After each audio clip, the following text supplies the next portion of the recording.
Three bank presidents actually voted today for a hike. Doug Flynn's here from Flynn Zito Capital Management to talk a little bit more about all of this. So you get, it's interesting now because Warsh doesn't yap about what he might or might not do like previous Fed chairs. So we're kind of left to watch and wonder and then listen on a day like this. But there were three that said, all right, you should raise rates. So what do you think of what's going on?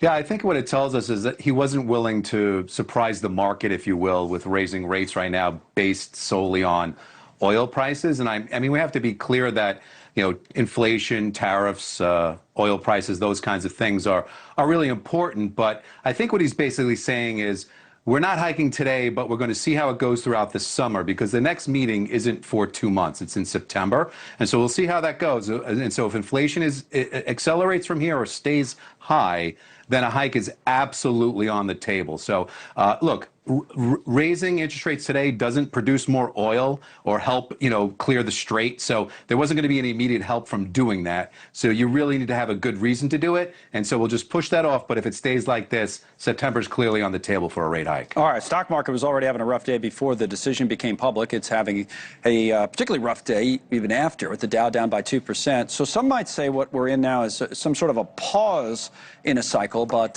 Kevin Warsh would not be in that group. That's not how he characterizes it. Here's what he did say moments ago.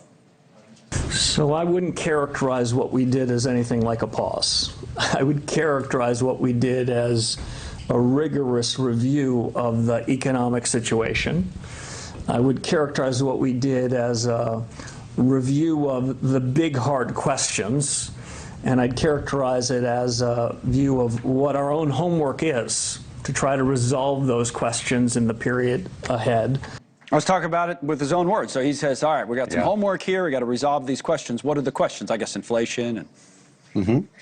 Yeah, I mean, look, the Fed didn't help today, but it didn't hurt. And I think that's the way to look at it. No hike today was already priced in the market. Right.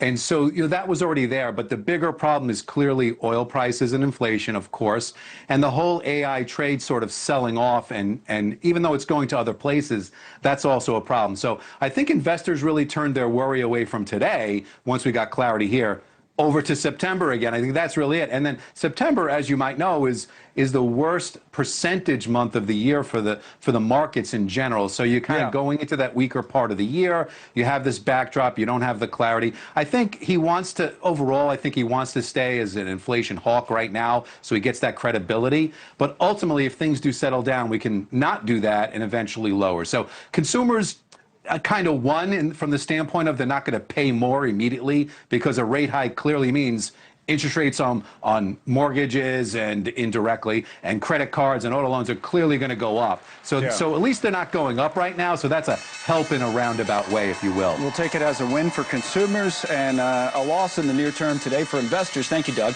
Closing bell.